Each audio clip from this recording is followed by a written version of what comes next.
Welcome to Orange County Power Players, where we spotlight the personal, professional, and financial success stories of OC's top leaders. Here's your host, Danny Flores. Welcome back, everybody. I'm Danny Flores with OC Power Players, and today we have Hector Padilla zooming from Cabo.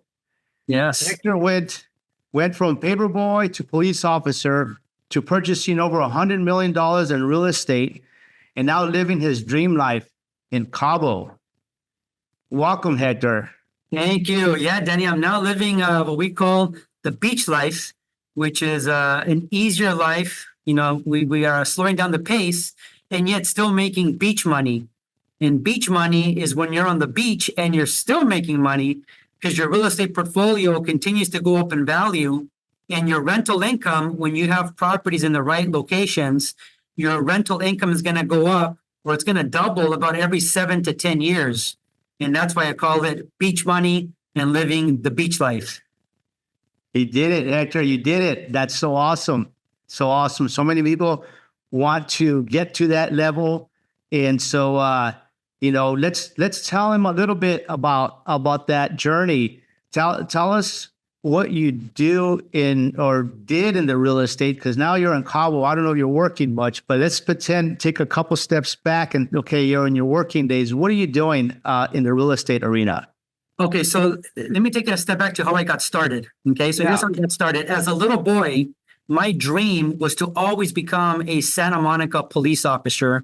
And my uncle and my two cousins were already Santa Monica police officers. So they were like my mentors. I really looked up to them. Mm-hmm. And so my whole life, that was the focus. The focus was become not just a police officer, but become a Santa Monica police officer. And that kept me clean my whole life from not drinking, not doing drugs, getting good grades, going to college, getting my degree. And then I became a police officer.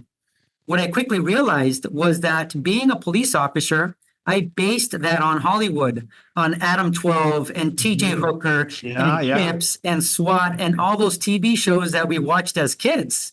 Right. And so once I got in, it wasn't what I expected it to be. So I got out and everybody told me, get into real estate. And a lot of my family members were already investing in real estate, including my father. And so long story short, I got into real estate. And I started, my first investment was a burnt down duplex, and I didn't have any money. I was 25 years old at the time and left the police force. So I pulled all my money out of my retirement plan, which wasn't much. And then I cashed out literally my 5-gallon water bottle. That was my piggy bank. And I used that to buy my first piece of real estate, which is a burnt down duplex. I bought it for about $32,000. It doesn't seem like a lot, Danny, but when you're young and it's all your money, then it's a lot of money. What year was that? Do you remember? That was in, what year was it? That was in 2000. Okay. So that was almost 25 years ago. Yeah. And so I bought it using all of my money. And then not knowing my head from my ass, I sold it. And I sold it and I made a profit of about $22,000. And the big lesson there for me was that, when I went, when escrow called me and said, Mr. Padilla, your check is ready. Do you want us to mail it to you? I'm like, no, hold that check. I'm rolling code 3 lights and sirens. I'm going to go pick up that check. So I go pick up the check. I take it to the bank and I still couldn't believe that I was going to get all this cash, which was about $55,000 total, somewhere around there. And then the bank calls me and tells me the check has cleared. So my thinking back then was, if I don't know what I'm doing and I just made about $55,000, that's cash in the bank. If I learn this business, I am definitely going to become a millionaire. And so sure enough, I stopped, I started just to study the business, reading the books, listening to the audio programs, going to different little seminars. I cut back all of my overhead. I was making my own lunches. I wasn't going out at night. I was literally cutting my own hair, washing my own car, no more dry cleaning, and just cut all my overhead. I hunkered down and I started investing. So by the time I hit 29 years of age, I became a self-made millionaire. By the time I was 30, I became a multimillionaire. I had $2 million in the bank, plus several properties, right? So then from there, I was 30. And then what I learned was I had a mentorship call with one of my mentors, and I wanted to get into more flipping. And I was asking him how I do it. And he said, Hector, and he was an older gentleman. He already passed away, but he was an older gentleman already, maybe in about his 70s. And he said, Padilla. He said, Padilla, if you plant tomatoes, do not expect to get potatoes. And if you plant potatoes, don't expect to get tomatoes. And he hung up on me. And I'm like, what was that all about? Yeah. But here's what he meant. Back then, I was also a listing agent. So he said, if I'm looking for listings, what am I going to find? Listings. If I'm doing open houses, what am I going to find? Buyers. If I'm prospecting for flips, what am I going to get? Flips.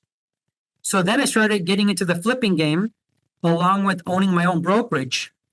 But here's what I quickly learned, Danny. Even when I became the self-made millionaire, was I happier than pigs and shit?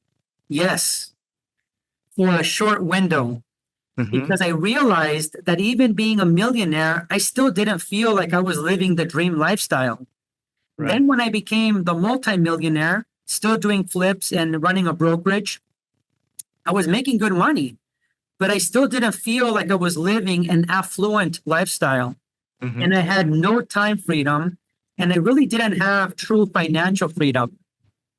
So it wasn't until I made my pivot and I became the savvy and sophisticated investor. I started my own real estate acquisition and investment firm. Then I had my own in-house property management company and my own in-house maintenance company. And I focused on multi-million-dollar deals. And that's when I finally became wealthy. And that structure is what has allowed me to now live my dream lifestyle here in Cabo. So I still kept all of my properties. I kept my house in the Hollywood Hills, and I continue to oversee my portfolio. So I still do asset management, portfolio management, but I don't need to be over there anymore. So I'll still fly in every 45 days, give or take, check on everything. But I can do a lot of the things on Zoom, phone calls, text messages, going live, etc. So that's the story. That is how I finally was able to live my dream lifestyle, was by investing and understanding the long game. Because when I was flipping, I was getting killed in taxes. When I was a top producing listing agent, the gross income was good, but the net income was not so sexy. So by now having a portfolio that offers a lot of tax advantages, now that's what has allowed me to live my true dream lifestyle and have time freedom and have financial freedom. So you went from flipping to keeping, basically. You bought and you kept the properties, right? Yep. I stopped flipping and I started to focus on apartment buildings and commercial office suites. And so it's like I tell, I tell some of my mentees, I tell them, if you focus on tiny and hairy deals, tiny and hairy flips, if everything goes well, you're going to make a tiny profit. If things don't go well, you may lose your ass, because that may be all the money that you have.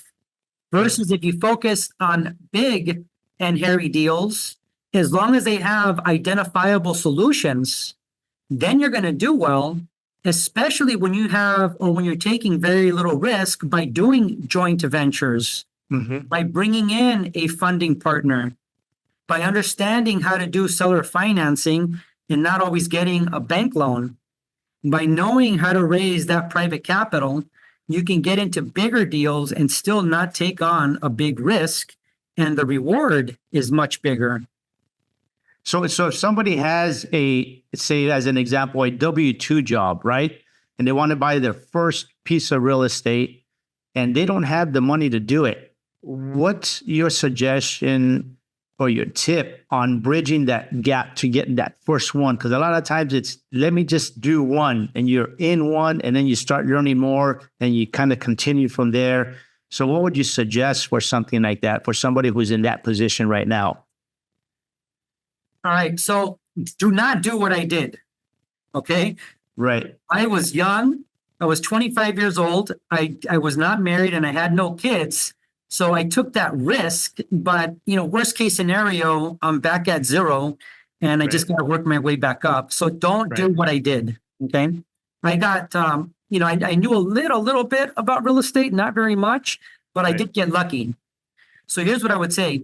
Understand that your number one asset is yourself.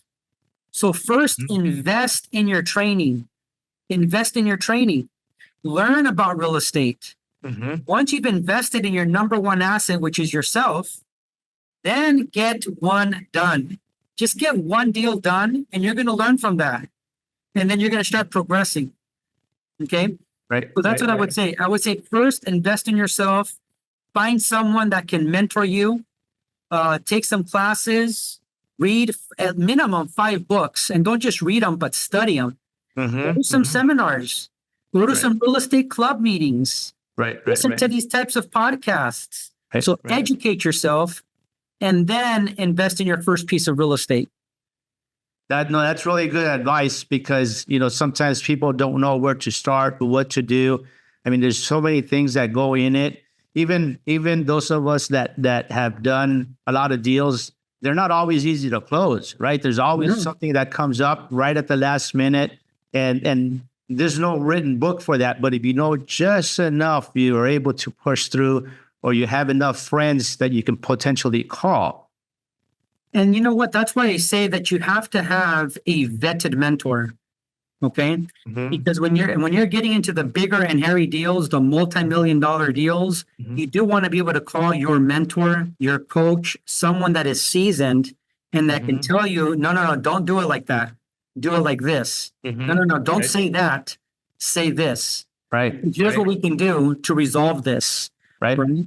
So you do want to have, we call the core circle. And in that core circle, you got to have your dream team. And part of that dream team is your CPA. It is your real estate attorney. It is your vetted mentor. Right? Right. So you want to have that dream team. And for the dream team, you guys don't always got to pay the dream team. So for example, the attorney, he may decide to roll over his fees. So he's going to get paid, but only after you're compensated. The same thing with your CPA. They can agree to roll over the fees. And they get paid when you get paid. So they just basically run up a tab. Once you make money, you pay off the tab. And they're part of your team. Right. And then if you have a good commercial broker, if you're going to get into apartment buildings and commercial office suites or industrial or self-storage, whatever niche you want to get into, you find a broker that's an expert in that. And you make them part of your team. And you let that broker know, hey, for everything you bring me, you're obviously going to get your commission. If the deal is good enough, I'll pay you an extra point and you'll get the listing. Right. And you put them on your advisory board. So now they're working with you on your advisory board for your real estate acquisition and investment firm. That's another thing is that, people really need to learn how to position and posture themselves. So I see a lot of guys that, are working with a brokerage, whether it's Remax or Century 21 or Coldwell Banker, and they're using that business card or that positioning as I'm a realtor to try to get acquisitions. And it's very tough. It's like you have one foot on a banana peel and your other foot is in the grave, right? It's a very slippery slope. But if you have a new business card, a new website that says I am the president of 123 Investments. We are a real estate acquisition and investment firm, and here is my team. Right. That's different positioning. Right. No, that makes sense because it's super competitive, right? There, it's not just you that wants that deal. It could be 4 or 5, and I recently seen one where there were 71 people chasing one deal right now. Okay, so for that, Danny, I wouldn't even get involved in it. When I see an email that says all offers due on such and such a date, or I see trophy property, anything like that, I don't even take a second look. I don't get involved in multiple offers. Okay. So earlier when we were talking about investing in your number one asset, which is yourself, Right. Yeah. something that the mentees need to learn is that a lot of people, hold on one second. All right. A lot of people learn how to contact, but very few people learn how to connect. They learn how to connect. Yeah. And some of the best deals that I've gotten is what I call belly to belly, which means I'm dealing directly with the seller. And there are no brokers involved and there are no attorneys involved. And I'm able to connect with the seller to get them to like me, trust me, and want to do business with me. And that's also a game changer. And then whenever a broker is involved or there is an attorney, the same thing, you got to learn how to connect with that broker, with that attorney, so that they take your offer. And you have to know how to position yourself that you are different. See, that's a really good tip because, like you said, if there's multiple offers, chances are you're probably not going to get it. And if you get it, you got it because you're paying the highest price. So being able to build relationships with brokers that can bring you off-market deals directly to you, or even better, like you said, go directly to the seller and make a deal there. And you might even be able to get owner financing when you do a deal like that. And that's even 100% icing on the cake, right? So that's why I think, to reiterate what you said, having a good mentor that can give you this insight pays huge dividends. Okay, so part with what you were just saying, Danny, a couple of things with that. One of the systems and the processes that I teach is the broker prospecting system, which means that yes, you do need to prospect with brokers and have them bring you off-market deals, right? So yes, you have to do that.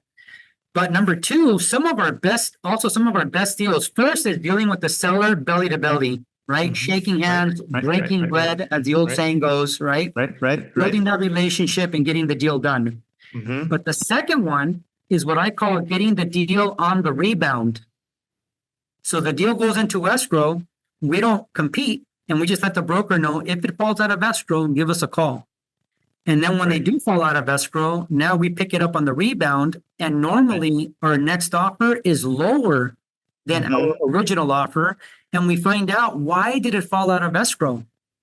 And that gives us a little ammunition as to how to position the property. Right. Yes. Yes, that's usually what happens when they come around the second time. They want the deal to close. And so they're going to usually lower the price and it can be a little bit better. And I think it's those people that do what nobody else is doing. As an example, keep following up with the broker. You know, whether it's every week, every 2 weeks, say, hey, how's that deal going? Is it still in escrow? Yeah, it is. And then every once in a while, just because you made that phone call, they're going to say it fell out. Do you want it? And they're not even going to go out to market on that. They're going to go straight to you because you did that. You made that phone call.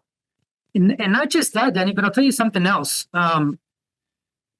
Normally, when I buy a piece of property, I door knock on the neighboring properties to see if they also want to sell. And literally door knock. So I bought this one property and I closed on it through a broker off market. And then from there, I went to go door knock on the neighbor. And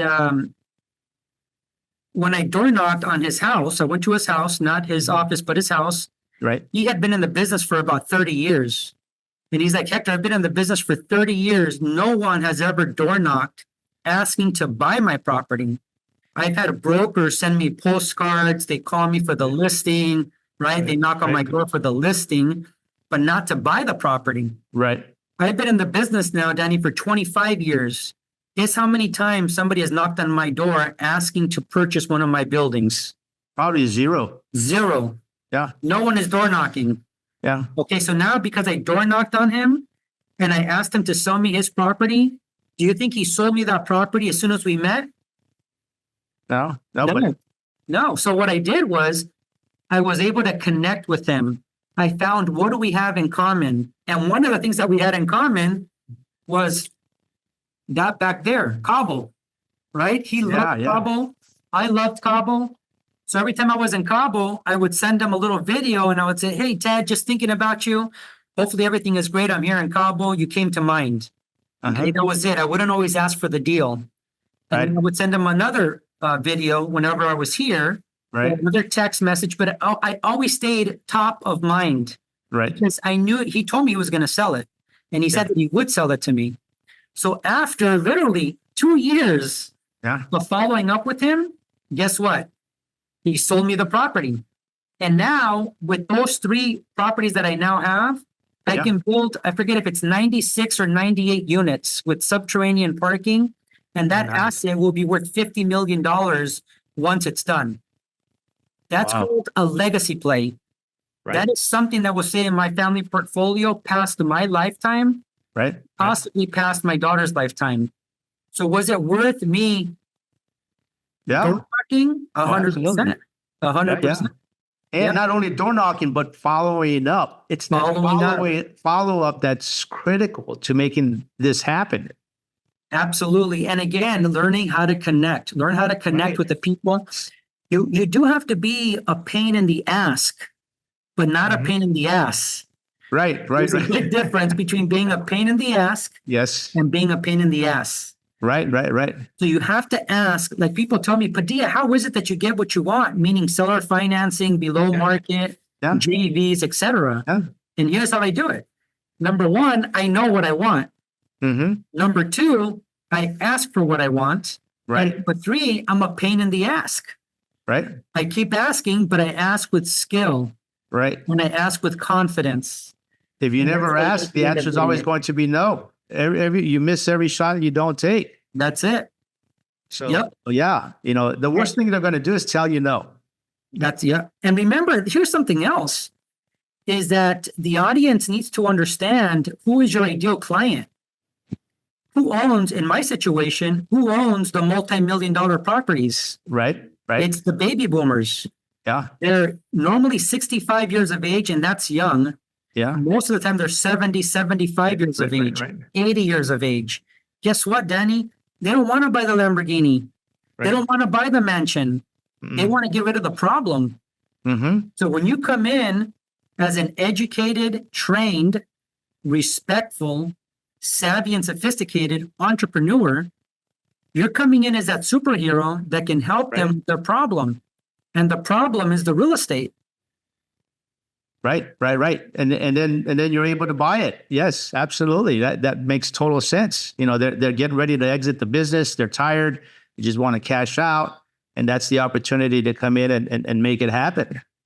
Absolutely. And again, a lot of them, if you learn how to explain seller financing and you build the rapport with them, then they see the benefits of doing the seller financing.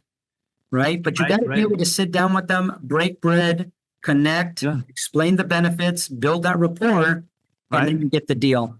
Absolutely. So what do you think comes easy to you that others might find challenging that you might be able to share? Whenever I look back at how I got the deals, like I look at the power plays I've done, I call them power plays, right? Right. So whenever I look at the power plays that I closed, it's kind of simple, and it's kind of 2 things. I say KMS, know my shit. You have to know the business. Right. So when you're explaining seller financing or a joint venture, or you're trying to raise capital, if you're, deers in a headlight and they see that you got nervous or you don't know how to explain it, you just lost credibility. Right. You are no longer in rapport because you don't know what you're talking about. Yeah. So number 1 is KMS, know my shit. Know the business. Again, from the beginning of the call, I said invest in your number 1 asset. Invest in your self-development. Invest in your training. Know what you're talking about. Number 2 is building that rapport. And I've told sellers right up front, I'm probably not the highest offer. You might get some higher offers, but once you're in escrow and they tie you up for 2 months or 3 months, whatever it may be, they're going to come back and they're going to beat you up on price. And then it may or it may not close. I'm not going to do that. What I can promise you is a hassle-free sale. You're going to pay no commissions. You're going to make no repairs, and we can close escrow on the date of your choice. So I make it easy to work with me, Right. right? I'll even pay for the title. I'll pay for escrow. I'll pay for any retrofitting that is necessary. Right. As long as the deal makes sense. But what you're trying to offer the client, especially when they're, 70, 75, 80 years of age, they want a hassle-free sale. Right. That's what you're They don't want offering. the headaches. Exactly. That's really good information. So out of all these years of investing, what have been your biggest challenges? So the biggest challenge is I think it's going to be two things. In this business, when you're in the acquisition business, and acquisition just means buying. Okay, so when Right. you're in the business of buying multi-million-dollar deals, Right. and you're doing it through joint ventures and seller financing and creative financing, there's two things that you're always doing. Number one is you're always looking for deals, and number two is you're always looking for money. Right. And so sometimes, it is hard to find the deals. And that's why we call it's a needle in a haystack. But we say it's a purple unicorn. But the needle in a haystack is a proverb, which means it's time-proven wisdom. It does exist, right? You get hard enough, you're going to find the needle in the haystack. And with the purple unicorn, yeah, they are purple unicorns. But once you close them, you realize that the little horn falls off and they're not purple, they're really black stallions. Right. That's why they become power plays. So it's just that is always finding the money and finding the deals, and it never stops. When you're in growth mode, when you're in takeoff mode, you're always prospecting for those two things. And you have to make numerous offers before you'll get one accepted. And normally you'll put two into escrow, and out of those two, one will close. Right. No. Yes. And you have to, and you can never give up. If you make a commitment, that's the other thing is, yeah, you're going to get beat up along the way, but you have to live your dream and keep pushing in that direction no matter what happens. You have to be relentless. Right. You have to be relentless.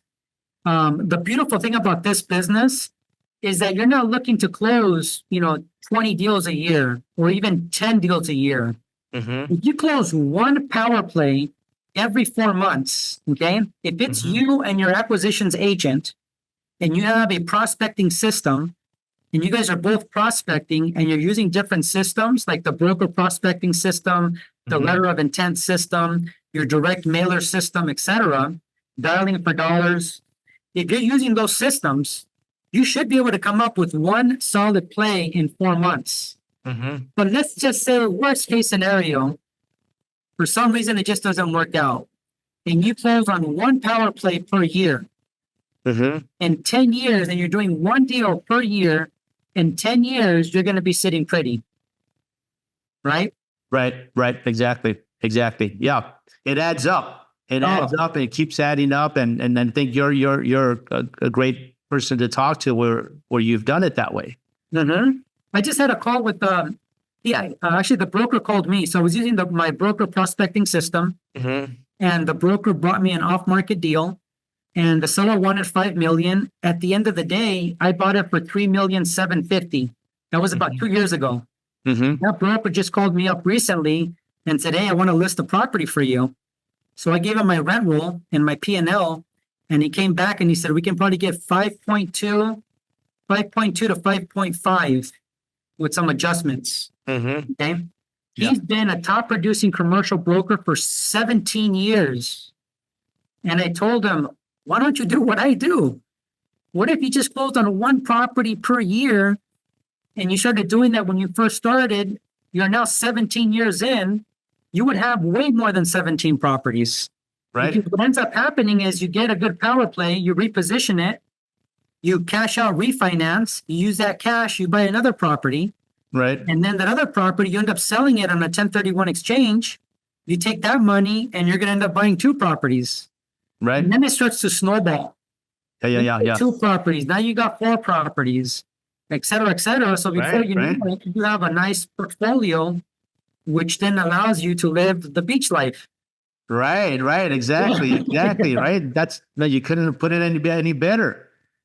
Well, Hector, that's a lot of good information that you've provided us. As we wrap up our interview, what does 2025 look like for you?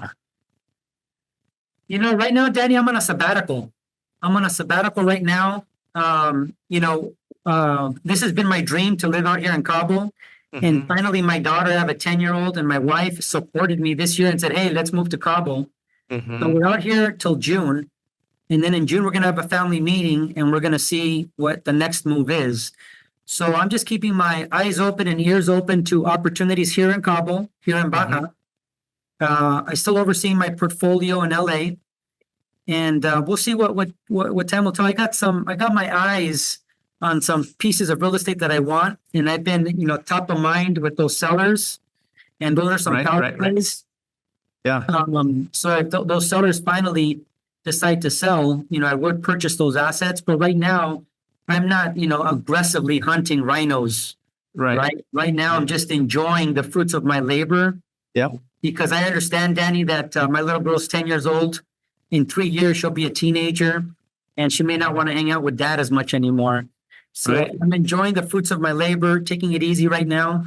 I am still mentoring. So that is my passion right now is mentoring. So I have mentees fly out here to Cabo for mentorship.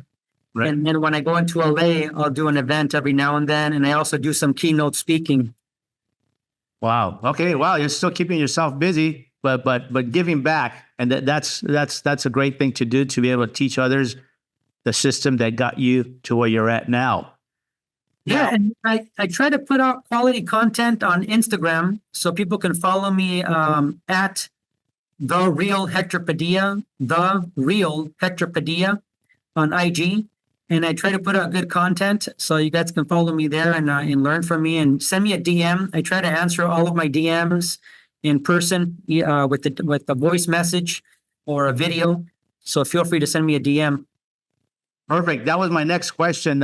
One, to thank you for coming on the show. And two, how could people get a hold of you? Just like that. Yep. On Instagram. Instagram is the best one for me. So, and I do try to answer everyone's questions. You may not like what I have to hear because I am brutally honest and I don't candy coat anything. But feel free to reach out. Very good. Very good. Well, Hector, thanks so much for joining us. And thanks so much for all the great information you're able to share with us. It's been my pleasure, Danny. Thank you for the opportunity. This is what gives me the greatest joy, is being a mentor, a teacher, and talking about, my journey that has allowed me to live my dream lifestyle. So thank you. Thanks for listening to Orange County Power Players. Want to share your success story? Apply to be a guest at ocpowerplayers.com/guest.